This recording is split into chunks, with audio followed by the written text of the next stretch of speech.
Hi అండి, welcome to Sanvitha garden. ఇదిగోనండి ఈరోజు మరి చుక్కకూర హార్వెస్ట్ అండి నా గార్డెన్లో. మంచి వీడియో అండి ఇది. మరి ఈ చాలాసార్లు నేను గ్రో బ్యాగ్లోని కింద కూడా వేసిన మొక్కల్ని నేను హార్వెస్ట్ చేసి చూపించానండి నేనైతే. మరి ఇది ఈ ఆకుకూర చూడండి, మళ్ళీ చాలా బాగా వచ్చింది, గ్రో బ్యాగ్లో వచ్చింది. ఇది ఇక్కడ కూడా నేను హార్వెస్ట్ చూపించాను పోయిన వీడియోలోని.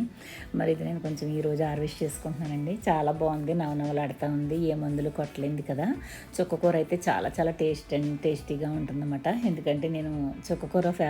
నేను చుక్కకూర అయితే చాలా ఈజీగా గ్రోత్ అయిపోతుందండి. ఇది పచ్చడి చేసుకోవచ్చు, పప్పు వేసుకోవచ్చు, కర్రీ చేసుకోవచ్చు, మరి చికెన్లోకి ఏంటి, మటన్లోకి ఏంటి, అన్నిటిలోకి కూడా ఇది వేసుకోవచ్చండి. చాలా చాలా బాగుంటుంది. కానీ దీనికి ఉన్న మైనస్ పాయింట్ ఏంటంటే హార్వెస్ట్ చేస్తుంటే అట్లా వచ్చేస్తుందండి, చెట్లు మొత్తం వేర్లతో సహా వచ్చేస్తాయి అన్నమాట. చూసుకుని జాగ్రత్తగా హార్వెస్ట్ చేసుకోవాలి.